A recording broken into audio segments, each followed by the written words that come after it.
बिस्मिल्लाहिर्रहमानिर्रहीम, अस्सलाम वालेकुम नाजरीन, आप देख रहे हैं प्रोग्राम खबर क्या है और मैं हूं आपकी मेज़बान फरजाना सिद्दीक।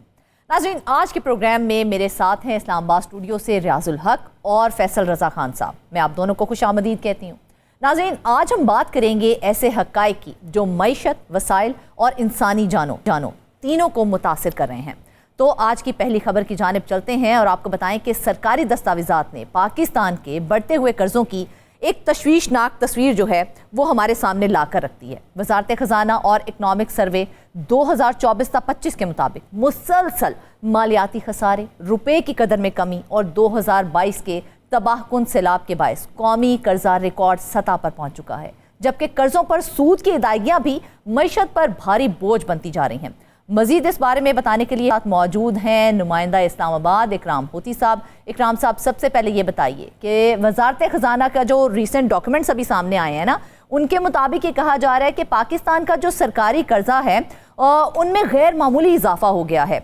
मुझे सिर्फ ये बताइए कि उसकी बेसिक रीज़न क्या बताई जा रही है। जो बजट के डॉक्यूमेंट्स हैं उनमें से एक डॉक्यूमेंट में, जिसका हमने लिंक भी भेजा हुआ है, उसमें ये आया हुआ है और उसमें ये भी बात सामने आई है कि टोटल जो 2025 के दौरान डॉलर में जो पाकिस्तान का कर्जा था वो 268 अरब डॉलर हो गया था, 268 अरब डॉलर। ठीक। और जब 2025 में ये 284 अरब डॉलर हो गया। अंदरूनी कर्जा जो जीडीपी का तकरीबन 66% तक है वो जहाँ पहुंचा है। मतलब दो किस्म के कर्जे हैं ना, जो एक हम जो बाहर से लेते हैं और एक जो हम पाकिस्तान के अंदर बैंकों से लेते हैं। बाहर से हम लेते हैं IMF से, वर्ल्ड बैंक से, एशियाई तरक्याती बैंक से, दोस्त ममालिक से। तो ये जो कर्जा है टोटल, ये देखें, ये अगस्त 2025 में ये 284 अरब था ये डॉलर। अच्छा, अब जो डॉलर में 181 अरब रुपए का कर्जा जो है ये गुज़िश्ता था, अब नए फिगर आ गए हैं। अच्छा, जो कुल बैरूनी कौमी कर्जा है, ये देखना होगा, ये टेक्निकल छोटी सी बात है कि कुल बैरूनी कौमी कर्जा जो है वो 24,500 अरब रुपए है। अच्छा। और जो डॉलर में है ये कर्जा, ये 86 ट्रिलियन है। अच्छा, ना अरब नहीं, ट्रिलियन।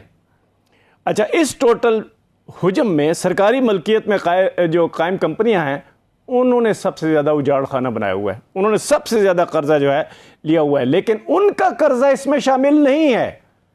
ये देखें, इस डॉक्यूमेंट में से सरकारी जो कंपनियां हैं जो कि बिल्कुल नाकारा हो चुकी हैं, उनके जो कर्जे हैं वो कर्जों की वापसी, उनके मैंडेट में ये था कि जो कर्जे आप लेंगे बाहर से या अंदर से, तो वो आप ही नहीं देने हैं। कंपनियां चल नहीं सकी, इसका मतलब है उन्होंने अपनी अदायगी नहीं की। तो इस डॉक्यूमेंट में वो अदायगियां और वो कर्जे शामिल नहीं हैं। इसके अलावा जो कर्जे हैं और अदायगियां करनी हैं वो उनकी स्टोरी है। ये तो सूरत हाल आप खुद ही पता लगा लें कि कितना मसला है इसमें। मार्च में ये कर्जा जो है, ये गुज़श्ता मार्च में ये 87.4 अरब डॉलर हो गया। फिर गुज़श्ता जो दहाई गुजरी है उसके दौरान कर्जों के हुजम में तारीखी इजाफा होता रहा है और उसका नतीजा अब ये निकल आया है। जीडीपी के 7.8% तक ये कर्जा पहुंच चुका है।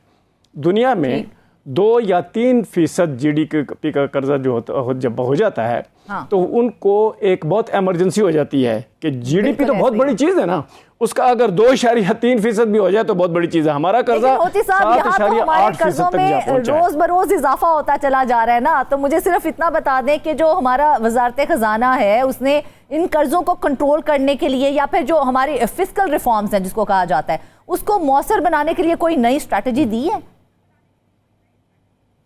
देखें, अगर आप ऑलरेडी अपनी जो आपकी कैपेसिटी है उससे ज़्यादा कर्जा ले रहे हैं और ये भी नहीं बता रहे हैं कि वो कहाँ खर्च हो रहा है, तो फिर आप में ये कैपेसिटी नहीं पैदा हो सकती कि आप कर्जा वापस भी कर पाएं।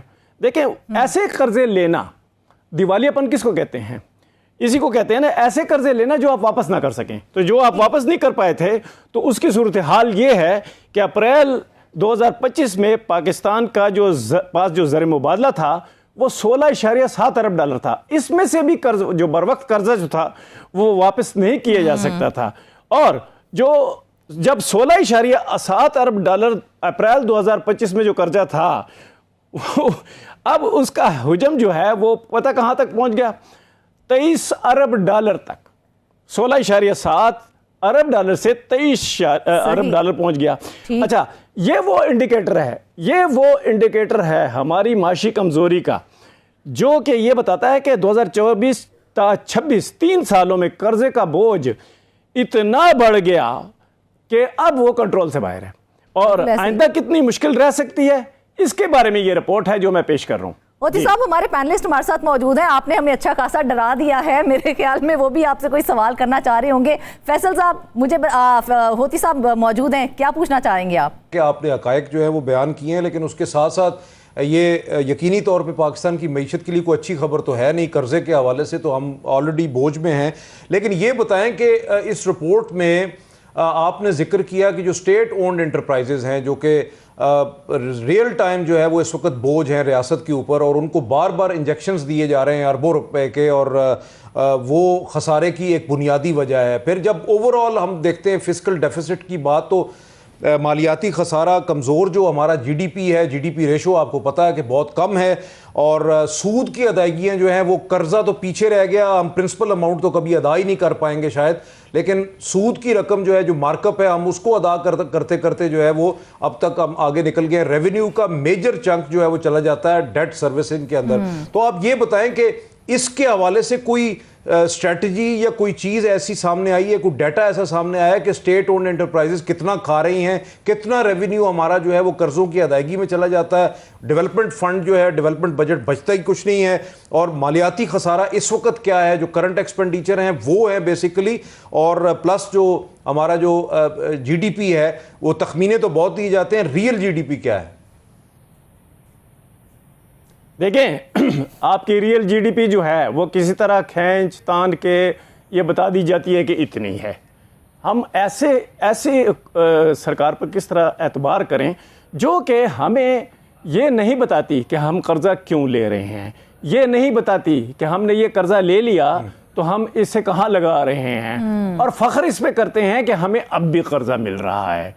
जब ये एटीट्यूड हो तो वो कैपेसिटी पैदा नहीं होती कि आप कर्जा लेने के बगैर गुजारा कर सकें, या जो कर्जा लिया है उसको सही तरह खर्च करें और रिपोर्ट करें कि आपने 200 मिलियन डॉलर कहाँ खर्च किया, 300 मिलियन डॉलर कहाँ खर्च किया, 1 अरब डॉलर कहाँ खर्च किया। इसकी फहरिस्त देते ही नहीं है। तो जब देते नहीं है तो इसका मतलब क्या है कि इनकी वो कर्जा जो है वो उसका राज फाश करने की कैपेसिटी भी नहीं है, कर्जे को सही तरह हैंडल करने की भी कैपेसिटी नहीं है, और कर्जे के बगैर जीने की भी कैपेसिटी नहीं है। कर्जे के बगैर जीने की कैपेसिटी जो है दो चीज़ों से पैदा होती है। एक तो पिछली दफ़ा भी हमने कहा था फॉरेन डायरेक्ट इन्वेस्टमेंट हो और पाकिस्तान की जो इंडस्ट्री है वो चले, मार्केट एक्सपेंड करे, हुकूमत को टैक्स मिले, और उसके अलावा एम्प्लॉयमेंट हो ताकि इनकम्स हों और पाकिस्तान की जो इकॉनमी है वो फ्लरिश करे। वो नहीं है। जब ये सारी सूरत हाल के बगैर पाकिस्तान चल रहा है तो इसका मतलब ये है कि आपने बाहर से पैसे लेने हैं। अब जब आपने बहुत खूबसूरत बात की है रज़ा साहब कि आपने सूद लिया हुआ है, अब वो जो सूद है उसका टोटल क्या बन गया है, अगर वो आप ना दें तो वो सूद मज़ीद कितना बढ़ता है, अगर वो सूद ना देते हुए आप डिफ़ॉल्ट के पॉइंट पे पहुंच गए अगर, तो आपके साथ क्या होगा? क्या आपने बजट में ये सुनी कि पाकिस्तान डिफ़ॉल्ट नहीं करेगा?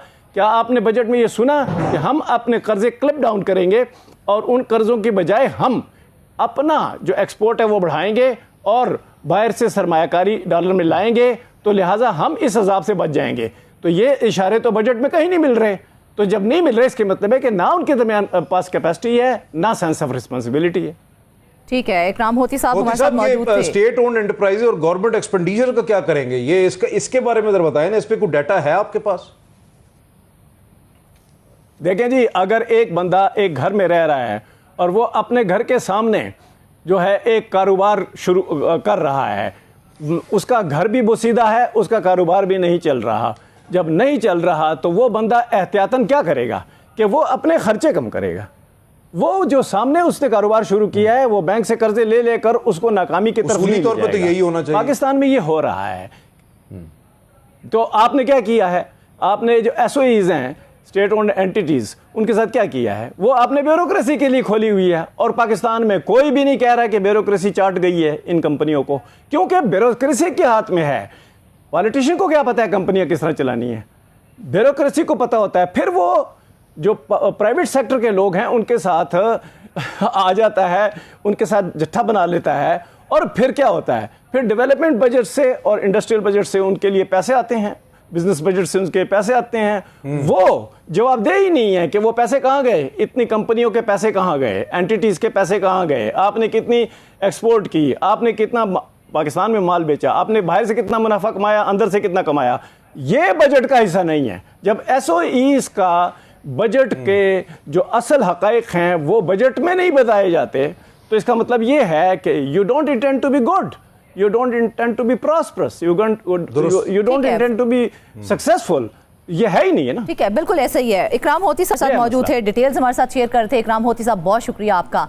रियाज, आपसे पूछना चाहूंगी, हर साल हम ये शोर सुनते हैं कि फिस्कल रिफॉर्म्स लाई जा रही हैं, फिस्कल रिफॉर्म्स का शोर मचाया जाता है, बड़ी चर्चा की गई है उसकी कि रिफॉर्म्स की जा रही हैं, लेकिन फिर हम देखते हैं कि वो रिफॉर्म्स लाई भी गई और अप्लाई भी कर दी गई, लेकिन इसके बावजूद वो मतलूबा रिजल्ट्स जो हमें चाहिए थे वो हमें दिए ही नहीं जा सके। अब इन पॉलिसियों की जिम्मेदारी आप किस पर आयद होती देख रहे हैं? क्या किसी ने इस हवाले से अपनी नाकामी तस्लीम की है कभी? देखें फरजाना, अफसोस से कहना पड़ता है, होदी साहब उनका 3 दिहाइयों का एक्सपीरियंस है फाइनेंसिस का, गवर्नमेंट सेक्टर से और मुख्तलिफ जो है वो एंगल से वो देखते रहे हैं। जर्नलिज्म में शायद मतलब मेरा ख्याल है इनसे सीनियर कोई नहीं है जो फाइनेंस को जो कवर करते हैं। उन्होंने बड़ा अच्छा नटशेल में इसको जो है वो किया कि एक तो विल भी नहीं है, कैपेसिटी भी नहीं है। और मैं पहले ये समझता था कि शायद कैपेसिटी है, विल नहीं है, लेकिन अब फाइनेंसिस को और इन चीज़ों को ज़रा ओवर द ईयर जब जर्नलिज्म में आए हमने देखा तो अब ये समझ आना शुरू हो गई है कि अब हम 100 रुपये में से 43 पैसे 43 रुपए हैं वो हमारे सूद में जा रहे हैं। मतलब आम आदमी के आसानी से जो समझाने के लिए 100 रुपए में से 43 रुपए जो हैं वो सूद की मद में जा रहे हैं। बाकी जो है हम देखते हैं कि कुछ दिफा की मद में चले गए, कुछ इधर चले गए, और फिर उसके बाद तकरीबन मुश्किल से जो है वो 1 रुपया तकरीबन बचता है डेवलपमेंट के लिए। ये हमारी अनफॉर्चुनेटली जो बजट इन ब्रीफ आया था इस साल, जो नया माली साल शुरू हो चुका है, उसमें से चंद मैं आपको ये 1-2 पॉइंट आसानी से समझा रहा हूँ। तो हमारी ये हालत हो चुकी है कि हमारा डेवलपमेंट जो बजट है वो नीचे जा रहा है। हमारी जो डेट सर्विसिंग है, ये जो कर्ज की अदायगियां हैं वो इंतहाई बढ़ चुकी हैं। और हमने क्या किया है, हमने पेट्रोलियम लेवी बढ़ा दी है। इस साल तकरीबन हमने जो रमा साल नया साल शुरू हो गया 1600 कुछ अरब रुपए का पेट्रोलियम लेवी हमारा टारगेट है बजट में कि हमने ये कलेक्ट करना है। तो अगर आपकी मईशत ये है कि आपने एक तो उधर कर्ज की जो है वो आप आधे के करीब आपका 43% आपका डेट सर्विसिंग में या सूद में जा रहा है, उसके अलावा टैक्स कलेक्शन आप जो है वो मुसलसल फेल हो रहा है। हम ये देख रहे हैं कि जो ट्रेड डेफिसिट है, हम मुमकिन रिजल्ट नहीं ले पा रहे हैं ना। हम कर्जा लेते हैं, फिर उस कर्जे पर सूद अदा करने के लिए भी कर्जा लेते हैं। तो ये जिस इकोनॉमिक मॉडल के तहत हम चल रहे हैं वो मुल्क को आप क्या देख रहे हैं, वो कहाँ लेकर जा रहा है? क्या हम मजीद बहरान की तरफ नहीं जा रहे हैं? बिल्कुल ऐसे ही है। मिसाल के तौर पर मेरे सामने ये रिसोर्सेज का एक चार्ट मौजूद है। ये बजट का डॉक्यूमेंट है कि 1871 अरब रुपए के हमारे जो है वो हमें चाहिए होंगे। ठीक है, अब जो खर्च कहाँ पे होंगे वो आप अंदाज़ा लगाएं कि हमारा जो जारी अखराजात हैं 17,495 अरब रुपए में, जिसमें सूद की अदायगी 17,000 है, जिसमें 8,054 अरब रुपए जो है वो सूद की अदायगी में जाएंगे, जिस तरह मैंने 43% दिया। पेंशन 1.1 ट्रिलियन, फिर इसके अलावा defence 3,000 Arab, grants and transfer 2600 हो जाएगा, सब्सिडीज़ और ये सब कुछ मिला के डेवलपमेंट के लिए बचता है 1.1 ट्रिलियन। 1.1 जो है वो 1,000 अरब आप कह लें सिंपल वर्ड्स में, 1,000 अरब रुपए हमारे तरक्याती बजट के लिए बच गए हैं। अब इसमें से अगर जो आप NFC अवार्ड की बात हो रही है, वर्ल्ड बैंक ने भी हमने अब देखा कि पिछले दिन रिपोर्ट आई कि जो सूबा जो सूबे कमाते हैं, फिर जो वफाक कमाता है, उसमें से अगर वो सूबों की कमाई आप निकाल दें तो पीछे वफाक को कुछ भी नहीं बचता। तो -7 जो है वो ट्रिलियन एक किस्म की हमारी जो इकॉनमी है वो बच जाती है। डेफिसिट में जा रहे हैं हमने रिपोर्ट देखी कि 2 दिन पहले कि हमारा जो ट्रेड डेफिसिट है वो वो 39.5 अरब डॉलर तक जो है वो पहुंच चुके हैं, मुसलसल जो है वाइडन करता जा रहा है। हाँ। तो जो कौमी तरजीहात हैं, मिनिस्ट्री ऑफ फाइनेंस कह लें या पी ब्लॉक कह लें, क्यू ब्लॉक कह लें, प्लानिंग और जो फाइनेंस है, उनकी बज़ाहिर मुझे तो ये लगता है कि इधर से पैसे लिए उधर पकड़ा दिए और बाकी जो आवाम से तो जो लेवीज की मत में निकल सकता है। अब ये नया चस्का, जंग का नुकसान ये हुआ कि इनको हुकूमत को एक नया नशा लग गया कि लेवी की मद में भी लोगों से जो है अच्छा खासा लिया जा सकता है। तो बज़ाहिर हम अगर देखें जो टैक्स टू जो जीडीपी रेशो है वो 2010 में जब एनएफसी हुआ तो वो 10% के आसपास थी और अब 2025-26 जो साल चला गया उसमें भी टैक्स जो जीडीपी रेशो है वो 10 के आसपास घूम रही है, 10% के। तो इससे अंदाजा लगाया जा सकता है कि जो टैक्स है हमारी इकॉनमी बज़ाहिर हम कह रहे हैं कि जी ग्रो कर रहे हैं, नंबर्स ग्रो कर रहे हैं, लेकिन जो टैक्स कलेक्शन है वो इन टर्म्स ऑफ नंबर्स तो बढ़ रही है, लेकिन ओवर द इयर्स अगर देखी जाए तो वो नहीं बढ़ रही। उसकी बुनियादी वजह यह है कि आपने सनतकार पे, आपने ताजर पे, आपने कारखानादार पे, आपने जो दुकानदार थे उन पे नहीं लगानी थी। आप आए दिन नई नई स्कीमें जो है लॉन्च कर रहे होते हैं कि जो जिसका 20 करोड़ का कारोबार है, जिसका 10 करोड़ का कारोबार है, वो 10,000 फिक्स देगा, 20,000 फिक्स देगा। उसके बावजूद भी जो टैक्स नेट है उसमें कोई नहीं आ रहा। पिछले दिनों मैंने गाड़ी की ट्रांसफर करा कि उसमें 10,000 बिल्कुल इसी तरह इनकम टैक्स था, ऐसे ही है। अच्छा फैसल, मुझे सिर्फ इतनी बात बता दी क्योंकि टाइम भी हमारे पास बहुत लिमिटेड सा है, मुझे कि जो हमारा पेएबल डेट है ना वो हमारी फॉरेन एक्सचेंज रिजर्व से भी ज्यादा है। तो मुझे सिर्फ इतनी बात बताएं कि हमारी जो फाइनेंशियल सिक्योरिटी है उसको आप कहां पर देख रहे हैं, वो कहां स्टैंड करती है? क्या हम वाकई ही सेफ जोन में हैं या फिर वक्ती तौर पे इन चीज़ों को मैनेज किया जा रहा है? देखिए फरजाना, ये एक बबल है और ये बबल किसी भी वक्त जो है वो बर्स्ट कर सकता है। उसकी वजह ये है कि जैसे रियाज ने कहा कि कैपेसिटी और विल, कैपेसिटी भी नहीं है, विल भी नहीं है। अनफॉर्चुनेटली जो है वो यहाँ एलीट क्लास जो है वो मज़े में है। वो मेरे ख्याल में ना टैक्सेस देना चाहते हैं, वो सिर्फ ये सेफ हेवन्स एंजॉय करना चाहते हैं। और हुकूमत जो है वो क्योंकि खुद एलीट्स के ऊपर मुश्तमिल है इसलिए जो है वो एलीट के ऊपर टैक्स नहीं लगाती। डायरेक्ट टैक्सेस का जो रेशो है पाकिस्तान में वो अनफॉर्चुनेटली ना होने के बराबर है। इनडायरेक्ट टैक्सेस इतने हैं कि अगर एक तनख्वाहदार शख्स जो है वो टैक्स दे रहा है, उसके साथ जो है वो ग्रॉसरी के ऊपर भी टैक्स दे रहा है, वो रेस्टोरेंट पे भी टैक्स दे रहा है, वो ट्रांसपोर्टेशन पे भी टैक्स दे रहा है, वो एयर फेयर पे भी टैक्स दे रहा है, यानी डबल ट्रिपल टैक्सेशन जो है वो लगाई गई है। और अमूमी तौर पे देखा जाए तो जो पूरे मुल्क की जो ओवरऑल इकोनॉमी का तकरीबन 12 से 13% जो कि सनतकार हैं, बड़े बड़े सियासतदान हैं, बहुत बड़े बड़े बिजनेसमैन हैं, ये हमारी अशराफिया क्लास जो ख़ास तौर पे हमारे जो ब्यूरोक्रेट्स हैं, बड़े बड़े लोग हैं, वो लोग जो हैं वो टैक्सेस देना नहीं चाहते और वो अवेड करते हैं उमूमन टैक्सेस को। कैश ट्रांजैक्शंस इतनी ज़्यादा हैं कि कैशलेस बैंकिंग, कैशलेस ट्रांजैक्शन कहीं नज़र नहीं आती, रसीद दी नहीं जाती जब कोई चीज़ जो है वो। इसमें मैं आपको बता दूं 10-12 पॉइंट्स बड़े इंपॉर्टेंट हैं जो अमूमन मैं समझता हूं कि जो माहिरीन मईशत हैं वो कहते हैं कि एक तो सिर्फ टैक्स इस्लाहात से काम नहीं चलेगा, आपको टैक्स इंप्लीमेंट करना पड़ेगा। तमाम एलीट क्लास जो भी लोग इस वक्त एंजॉय कर रहे हैं अपनी लाइफ को, आपको गरीब को टैक्स से जो है वो निकालना पड़ेगा। जो सैलरीड क्लास है उस पर टैक्स जो है वो कम करना पड़ेगा और ओवरऑल जो है वो आपको टैक्स रेशो एक रैशनल के ऊपर लेके आनी पड़ेगी। आप अगर 18% या इतना सेल्स टैक्स जो है वो जनरल सेल्स टैक्स लगा देते हैं, आप अक्रॉस द बोर्ड 6% पे क्यों नहीं जाते? अच्छा, इसी के साथ साथ ओवरऑल यानी आपको अपनी एक्सपोर्ट्स बढ़ानी, एक्सपोर्ट ओरिएंटेड इकोनॉमी नहीं है हमारी टैक्स, हमारी जो इंडस्ट्रियल बेस है अनफॉर्चुनेटली वो फारिग हो चुकी है। लोग इंडस्ट्री बंद करके दूसरे मुल्कों में रीलोकेट कर चुके हैं, यहां से पैसा रीलोकेट हो रहा। हम जब भी सुनते हैं कि इतने अरब डॉलर पाकिस्तान से बाहर चले गए हैं। अच्छा, इसी के साथ साथ जो है और अनफॉर्चुनेटली हुकूमती सतह पे कहीं ना कहीं वो लूप होल्स दिए जाते हैं मुख्तलिफ SROs की सूरत में, मुख्तलिफ चीजों की सूरत में, जिसके बायस जो है ये पैसा बाहर जाता है। ये इंडिपेंडेंट पावर प्रोड्यूसर्स खुद गवर्नमेंट के अंदर बैठे हुए हैं, इस वजह से हाँ बिल्कुल ऐसे ही के ऊपर टैक्स के बोझ को बढ़ाया जा रहा है जबकि एलीट क्लास जो है वो इससे भाग रही है और उसको बचाया भी जा रहा है। ये कर्जा जो है वो हमारी आने वाली नस्लों पर एक बहुत बड़ा बोझ है। सवाल सिर्फ इतना सा है कि क्या हम कर्जों के इस चक्कर से कभी निकल भी सकेंगे या हर आने वाला बजट जो है वो इसी कहानी को दोहराता रहेगा। नाज़रीन, वापस आएंगे एक ब्रेक के बाद। वेलकम बैक नाजरीन। ब्रेक पर जाने से पहले हमने सरकारी दस्तावेजात की रोशनी में पाकिस्तान पर बढ़ते हुए कौमी कर्जों और उनकी मईशत पर असरात का जायजा लिया है। इस गुफ्तगू में हमारे साथ रियाजुल हक और फैसल रजा खान साहब भी मौजूद थे। अब रुख करते हैं एक ऐसे मामले की तरफ जो कौमी खाने की आमदन से बराह रास्त जुड़ा हुआ है। महकमा रेलवे की दस्तावेजात के मुताबिक पंजाब भर में अरबों रुपए मालियत की कीमती कमर्शियल अराजी और दर्जनों कमर्शियल साइट्स बरसों से गैर फाल पड़ी हैं, जिसके बायस कौमी खजाना मुमकिना रेवेन्यू जो है उससे महरूम है।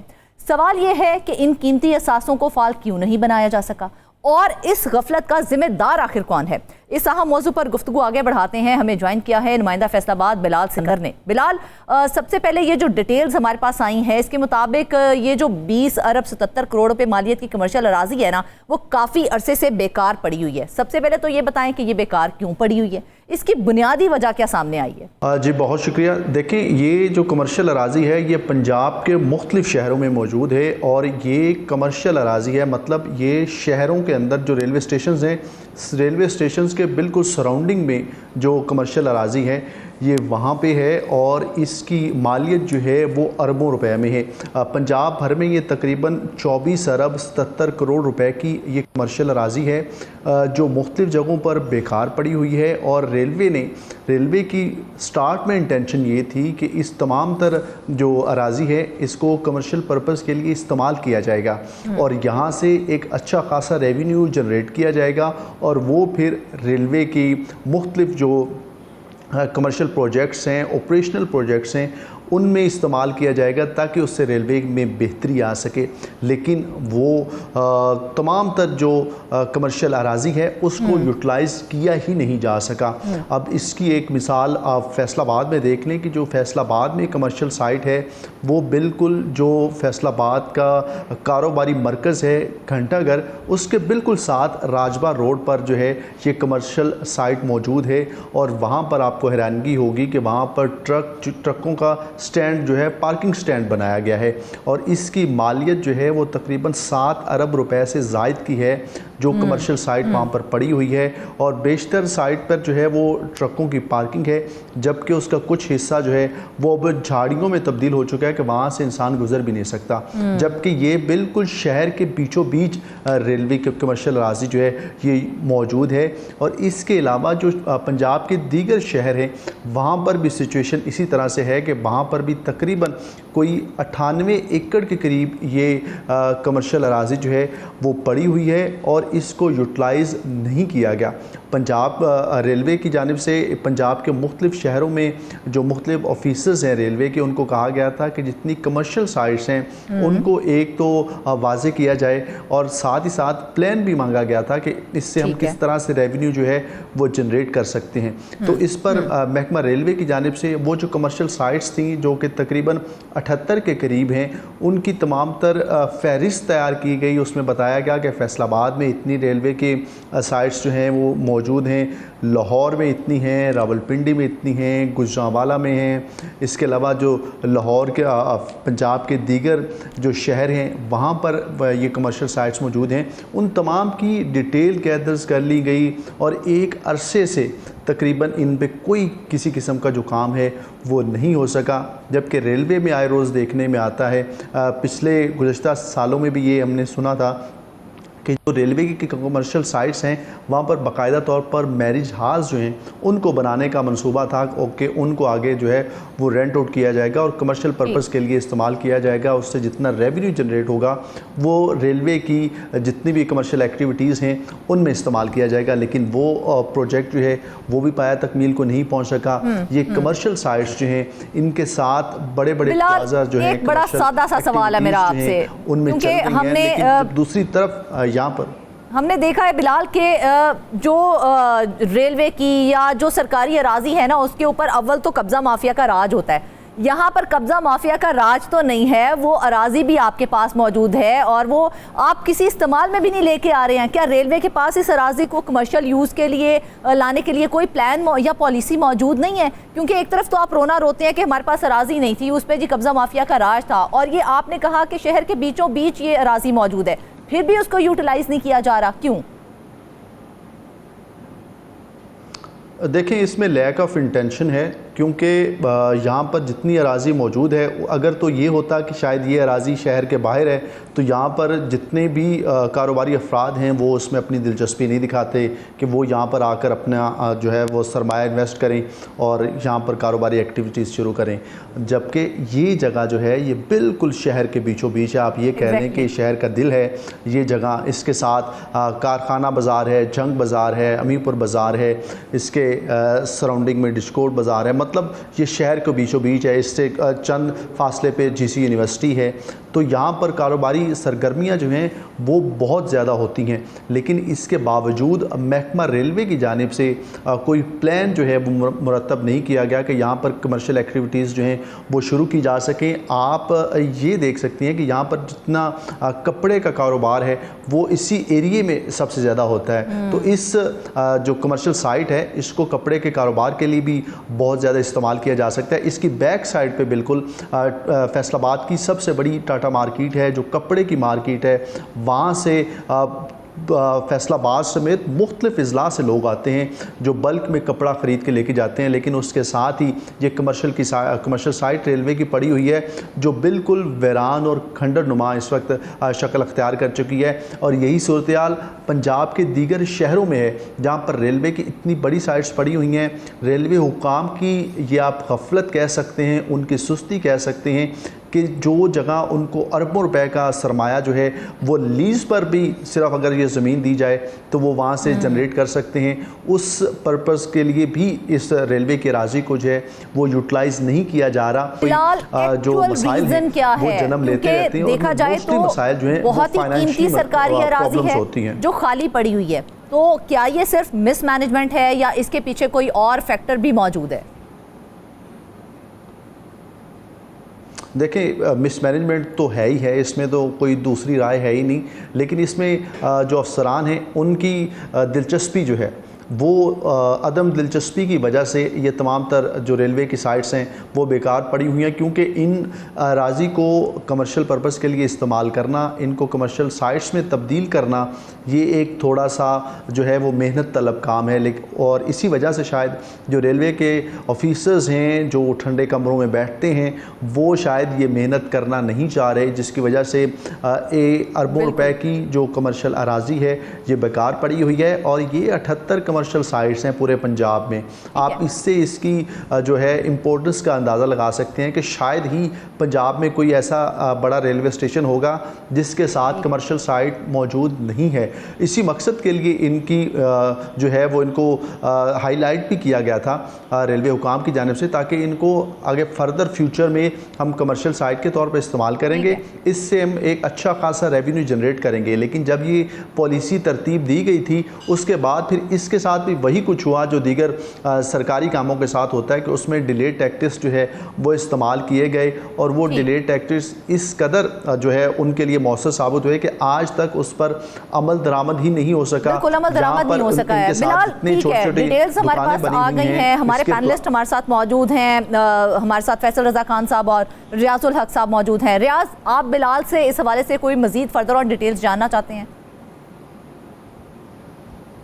नहीं, मेरा ख्याल है काफ़ी डिटेल्स जो है वो आ गई हैं। अब इनसे ये पूछना है कि क्या रेलवे हुकाम से इनकी कोई बात हुई कि आया इन साइट्स के हवाले से उनका क्या प्लान है? क्योंकि कल हम इस तरह की स्टोरी पे मेरे सामने पूरा जो ऑडिटर जनरल की जो रिपोर्ट है वो हम इस पर तफसील से जो है वो काम करेंगे। इसके हवाले से लैंड के हवाले से पूरा इस पर एक चैप्टर है। लेकिन सिर्फ इनसे ये पूछना है कि चूँकि पंजाब स्पेसिफिक है तो सिर्फ ये पूछना है कि क्या इनकी रेलवे में हुकाम में किसी से बात हुई, उनका क्या कहना है कि ये किस वजह से नहीं हो पा रहा? नालायकी, नाअहली, ये सब चीज़ें तो अपनी जगह होंगी, लेकिन उन्होंने कुछ बताया है कि इन्होंने आया इनको रेंटल पे या कुछ करना है या कुछ को कमर्शलाइज करना है, कोई प्लान है इनका, या जवाब देने से वो अमूमन जिस तरह होता है वो कनी कतरा रहे हैं? हाँ। जी जी देखें, जो आपने लास्ट बात की है कि जवाब देने से वो ज़रा हेजिटेट कर रहे हैं, बिल्कुल इसी तरह से यहाँ पे भी सिचुएशन है। क्योंकि ये जो अराज़ी है ये काफ़ी देर से खाली पड़ी हुई हैं और इसीलिए इस पर वो कोई बात करने से भी कासिर। सवाल सिर्फ खाली ज़मीन का नहीं है बल्कि अरबों रुपए के कौमी असासे के ज़िया का है। आखिर इस नुकसान की जिम्मेदारी कौन लेगा और अवाम को इसका जवाब कब मिलेगा? हम वापस आएंगे एक ब्रेक।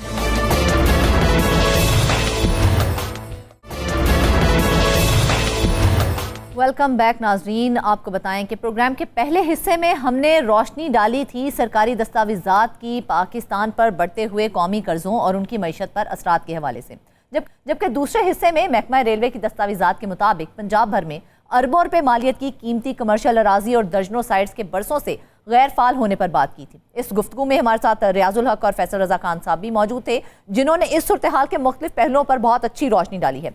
और अब आखिर में बात होगी गुस्सा आतिशज़दगी केस के हवाले से, जहां पुलिस ने चालान जमा करवा दिया है और इस वाक़े को हादसाती करार दिया गया है। मगर 72 जानों के ज़िया के बाद, इस सानहे के बाद सवाल ये है कि क्या ये वाक़ई ही सिर्फ एक हादसा था? तहकीकात में दुकानदार, उसके 11 साला बेटे और मार्केट यूनियन के अहदेदारान को गफलत का जिम्मेदार ठहराया गया है। लेकिन सवाल ये भी उठ रहा है कि क्या जिम्मेदारी सिर्फ उन्हीं अफराद तक महदूद थी, और क्या अगर बरवक्त और मौसर हिफाजती इक़दाम मौजूद होते तो इस बड़े जानी नुकसान से बचा जा सकता था? तफसीलात बताने के लिए हमारे साथ मौजूद हैं शाहिद हुसैन। शाहिद, मुझे ये बताइए कि ये जो पुलिस की जानिब से चालान पेश किया गया है, उसके इंपॉर्टेंट पॉइंट सबसे पहले बता दीजिए कि वो क्या है और किन अफराद को बाकायदा मुल्जिम नामजद कर दिया गया है? जी बिल्कुल, चूंकि ये जो वाक़या था सानिया बल्दिया फैक्ट्री के बाद ये दूसरा बड़ा वाक़या था कराची का, जिसको गुल प्लाजा कहते हैं। और गुल प्लाजा में भी 72 अफराद जलकर जहाँ भाग हुए और सानिया बल्दिया फैक्ट्री में 260 अफराद जलकर जहाँ भाग हुए थे। उसका नतीजा भी कुछ दिन पहले भी आपने देखा कि मुल्ज़मान जिनको नामजद किया गया था वो सुप्रीम कोर्ट से बरी हो गए। लेकिन इस केस में जो नामजद किया गया है इब्तिदाई तौर पर मार्केट की यूनियन कमेटी के जो लोग हैं उनको, उसमें ओहदेदार 11 साल लड़का और इसके अलावा जो दुकान के मालिक हैं उनको नामजद किया गया। लेकिन ये दूसरी बार चालान प्रोसिक्यूशन ने आज एक बार फिर वापस कर दिया है पुलिस को कि जो एतराज़ात आयद किए गए थे उन एतराज़ात को दूर नहीं किया गया। ख़ास तौर पर चूँकि जो पुलिस ने इनको नामजद किया है, यूनियन मार्केट की जो तंजीम थी उनको, वो कहते हैं जी पंजाब फॉरेंसिक लैब से हमने तहकीकात की है, फॉरेंसिक कराया है, उसमें कोई धमाका खेज मवाद या कोई ऐसा एलिमेंट सामने नहीं आया जिसकी वजह से हम इसको कोई वाक़या करार दें, यानी कि कोई दहशतगर्दी या कोई और। ये एक प्योरली हादसा था और हादसा जो रूनमा हुआ वो 11 साला लड़के की वजह से रूनमा हुआ। जो दुकान का मालिक था, दुकान नंबर 193, उसका मालिक जो अक्सर अपने बेटे के हवाले ये दुकान करके चला जाता था और वो माचिस के साथ खेल रहा था। माचिस के साथ जब खेलता रहा तो उस दौरान जो है आग उसकी दुकान से भड़की और फिर पूरी मार्केट को लपेट में ले लिया। अच्छा, जो मार्केट के जो दूसरे लोग हैं, यानी कि एक तो दुकान का मालिक खुद और उसके बेटा जो 11 साल उसको मुल्ज़िम नामजद किया गया है। दूसरों को ये नामजद किया गया है कि जो इस कमेटी के सदर थे, यूनियन के सदर थे, उन्होंने बिजली बर वक्त जो है वो बंद करा दी। यानी कि जैसे ही वाक़या रूनमा हुआ तो इलेक्ट्रिक को फ़ोन करके बिजली बंद करा दी गई, तो जो वहाँ रेस्क्यू ऑपरेशन होना था वो रेस्क्यू ऑपरेशन बर वक्त नहीं हो सका, जिसकी वजह से बहुत ज़्यादा जानें ज़ाया हुई। ये इल्ज़ामात हैं पूरे। लेकिन प्रोसिक्यूशन कहती है कि ये तो यूनियन कमेटी के लोग हैं जिनके ऊपर ये इल्ज़ामात आयद किए हैं कि 72 अफराद जलकर जहाँ भाग हुए, 4 अफराद की बाक़ियात अभी तक किसी ने वसूल नहीं की, यानी कि वो उनके वर्सा सामने ही नहीं आ सके। बाकी जो जिम्मेदारी है वो मार्केट वालों के ऊपर थोप दी गई है। तो जो एक कमीशन बनाया गया था सिंध हाई कोर्ट के जस्टिस आगा फैसल की सरबराही में, उस कमीशन ने सरकारी इदारों से जांच पड़ताल की। कमीशन ने तमाम जिम्मेदार जो अफसरान थे, ओहदेदार थे और जो तमाम महकमे थे उनसे बयानात भी रिकॉर्ड किए थे। वो रिपोर्ट कहाँ है, वो इस चालान के साथ मुंसलिक क्यों नहीं की जा रही? इसके अलावा कहा गया है कि जो मार्केट की गलियाँ थी वो तंग थी, रास्ते नहीं थे, तो वो जो मार्केट को चेक करने वाले इदारे हैं, केएमसी, केडीए, जिस तरह से आप बता रहे हैं और हम तक भी ये इत्तलात पहुंची हैं कि जुडिशल कमीशन की रिपोर्ट को चालान का हिस्सा ही नहीं बनाया गया है, तो क्या इस हवाले से पुलिस या फिर प्रोसिक्यूशन ने कोई वजाहत दी है? अभी तक किसी किस्म की कोई वजाहत नहीं दी गई, क्योंकि सूबाई हुकूमत की रिपोर्ट हवाले की गई थी और जो कमीशन की जो कार्रवाई थी वो ओपन कोर्ट में रखी गई। उसमें हम रोज़ाना की बुनियाद पर जब समाअत होती थी तो उसको कवर भी करते रहे, लेकिन जो एक हतमी नतीजा था या कंक्लूजन था कमीशन का वो पब्लिक नहीं किया गया। बाकी टोटली कार्रवाई जो थी वो पब्लिक होती रही। अब वो कमीशन की रिपोर्ट जो है सूबाई हुकूमत के हवाले की गई। सूबाई हुकूमत ने आज खुद जो है किसी भी इदारे के ऊपर जिम्मेदारी आयद नहीं की गई, कि चाहे वो केएमसी का डिपार्टमेंट के लोग थे, वाटर बोर्ड, फायर ब्रिगेड, जितने भी महकमे थे, किसी एक अफसर को भी उधर से नहीं हटाया गया और ना उनको मुअत्तल किया गया, ना ही मुलाजमत से बरतरफ कर दिया गया, वो बल्कि वो तमाम के तमाम मुलाजमत पर काम कर रहे हैं। अब जो जिनको जिम्मेदार ठहराया गया है यूनियन मार्केट यूनियन को, उनके ऊपर भी सेक्शन 322 लगाई गई है, यानी कि जो 72 अफराद जलकर जहाँ भाग हुए वो भी एक हादसा है और हादसे में जो दफ़ा शामिल की गई है उसमें जो सेक्शन लगाई गई है वो 322 की लगाई गई है। यानी कि एक बड़ा वाक़या जो आप पहले जिस तरह बता रहे थे थे, सानिया बल्दिया फैक्ट्री का हुआ था, वो एक बहुत बड़ा सानिया था जिसमें लोग सीखते हैं, इदारे सीखते हैं चीज़ों को बेहतर करने के लिए। तो आज 14 साल के बाद भी जो गुल प्लाजा का वाक़या हुआ, वही चीज़ें दोबारा से दोहराई जा रही हैं कि ना किसी को जिम्मेदार ठहराया जा रहा है और ना ही किसी को सही तरीके से तफ्तीश की जा रही है। अब इसमें प्रोसिक्यूशन ने मेरे माइंड में तो बेशुमार सवालात हैं जो आ रहे हैं, लेकिन मेरे पैनलिस्ट मेरे साथ मौजूद हैं, मेरे ख्याल में उनके भी माइंड में बेशुमार सवालात इस वक्त उभर रहे होंगे जो शायद वो आपसे करना चाह रहे होंगे। रियाज, आप कुछ पूछना चाह रहे हैं शाहिद से? शायद एक चीज़ मेरे जहन में आ रही है सारी स्टोरी के दौरान, आपको लगता है कि यहाँ पे जब ये मार्केट की जो कमेटी है या यूनियन वगैरह है उसके हवाले से बात आ रही है कि जनाब वो इसमें ज़िम्मेदार हैं, बच्चे पे या उसके वालिद पे जो नेमतुल्ला हैं उन पे पर्चा कर दिया, आपको लगता है यहाँ पे किसी को बचाने की कोशिश की जा रही है? क्या यहाँ पे कोई इसका ऑडिट हुआ, कुछ तफसीलात पता चली कि क्या आया? चले आग तो लग गई, ठीक हो गया, असल चीज़ ये है कि क्या आग को बचाने के लिए आपने कहा लाइट चली गई, चले वो रेस्क्यू, उसमें ये एक पॉइंट हो सकता है, लेकिन आग बुझाने वाले आलात की क्या तफसीलात हैं? बिल्डिंग के अंदर एग्जिट्स, एमरजेंसी एग्जिट्स जो होते हैं उसके हवाले से क्या तफसीलात हैं? और जो यहाँ पे यूनियन होती है वो इस तरह की चीज़ों में उनकी क्या राय है? उन्होंने क्या जवाब दिया है? क्या यह सबमिट करवाया है कि क्या ये सारी चीज़ें वहाँ मौजूद थी? बाहर से रेस्क्यू अगर कई 100 किलोमीटर या कई दर्जन किलोमीटर के फासले में भी अगर वो आता है, 10-12 किलोमीटर की टाइम लगता है उसे, लेकिन यहाँ के अंदर जो सिस्टम मौजूद थे इसके हवाले से कोई तफसीलात सामने आए? बिकॉज वो ज़्यादा ज़रूरी हैं कि जब इमीडिएट कोई इंसिडेंट होता है तो वहाँ पे जो सिस्टम मौजूद है वो कितना जल्दी एक्टिव होता है और वो कैसे रिस्पॉन्ड करता है। जी रियाज, जैसे ये वाक़या रूनमा हुआ था उस रात क्यों ही हम वहाँ रिपोर्ट कर रहे थे, इत्तेफाक से हमारे जो क्राइम रिपोर्टर थे वो नहीं थे तो मुझे भेज दिया गया था। पहली रात वाक़े के तकरीबन 1 घंटे के बाद मैं वहाँ रिपोर्टिंग के लिए पहुँचा था और ये कोई छोटी 4-5-10 दुकानों की मार्केट नहीं थी, तकरीबन 2.5 एकड़ से ज़ायद इलाका है जिसके ऊपर ये मुकम्मल मार्केट थी, जिसके 3 अतराफ़ थे, 3 अतराफ़ से आग बुझाई जा सकती थी। रात के 3 बजे के करीब तक लोग एहतजाज करते रहे, बुलाते रहे रेस्क्यू को और मुख्तलिफ इदारों को पानी डालने के लिए, पानी फराहम करने के लिए वाटर बोर्ड का अमला था, उनकी गाड़ियां नहीं थी। जो वहाँ इब्तदाई तौर पर कार्रवाइयाँ नज़र आई वो मार्केट की जानिब से ही मैं खुद देख रहा था, रिपोर्ट भी करता रहा लगातार, वो मार्केट कमेटी की तरफ से वहाँ पर जो रेस्क्यू ऑपरेशन था वो किया जाता रहा। तकरीबन 3 बजे के लगभग उस वक्त के जो गवर्नर सिंध थे कामरान टसूरी, वो जब वहाँ पहुँचे तो उसके बाद फिर नेवी की गाड़ियों को बुलाया गया और मदद के लिए ताकि इस आग को बुझाया जा सके। आप हैरान होंगे, वाक़या जब हुआ 7 दिन तक ये आग बुझी नहीं, यानी कि तमाम चीज़ें जब जलकर राख हो गई उसके बाद जो है आग बुझी है। इसके अलावा कोई इदारा आग बुझाने में कामयाब नहीं हो सका। हमने खुद खिड़कियों के सामने खड़े होकर जो लोग अंदर फंसे हुए थे उनको देखा हाथ हिलाते हुए, अपील करते हुए मदद के लिए कि निकालो। इदारे अगर कोई, पहले तो ये है कि पहुँचे नहीं थे और अगर जो पहुँचे थे उनके पास आलात ही नहीं थे और अगर जिनके पास आलात थे वो आलात एक्टिव ही नहीं किए। ये जुडिशल कमीशन की जो इंक्वायरी थी उसके अंदर भी हम जब ये चीज़ें रिपोर्ट कर रहे थे तो वहाँ एक एक आदमी ने इन तमाम सारी खामियों को निशानदेही की और कमीशन ने मुझे खुद भी कहा था, क्योंकि एक ब्रीफिंग हुई थी जिसमें हमने सारा वाकया उनके सामने रखा था, तो उन्होंने कहा जी मैं कटहरे में खड़े होकर ये सारी चीज़ें बयान करूं। तो मैंने खुद, चूंकि इसका हिस्सा नहीं बना क्योंकि हमारा काम है फील्ड रिपोर्टिंग का, तो ये पार्टी बन जाने वाली बात थी, इसलिए मैं उन चीज़ों में गया नहीं। क्रिमिनल एक्टिविटी में शामिल नहीं किया गया, क्रिमिनल कार्रवाई जिनके खिलाफ। शाहिद हुसैन सेलरा हमारे साथ मौजूद थे, डिटेल्स हमें थे। बहुत शुक्रिया शाहिद आपका। मेरे साथ मेरे पैनलिस्ट मौजूद हैं। फैसल रजा साहब, मुझे सिर्फ इतनी सी बात बताइए कि 11 साल के बच्चे को आपने मुल्जिम बना दिया है, लेकिन ये सवाल कौन पूछेगा कि इतनी बड़ी मार्केट थी, उसके अंदर सेफ्टी सिस्टम, फायर अलार्म और एमरजेंसी जैसे इंतजाम क्यों मौजूद नहीं थे, वो कहाँ पर थे? जी बिल्कुल फरजाना, ये बात दुरुस्त है, अनफॉर्चुनेट है, क्योंकि हर ऐसे वाक़े के अंदर, जैसे शाहिद ने जिक्र किया 11 सितंबर 2012 का जो कराची बल्दिया टाउन का की जो गारबेट फैक्ट्री थी, उस वाक़े में 260 कीमती जानें उसके अंदर उनका ज़िया हुआ, लोग जल के राख हो गए।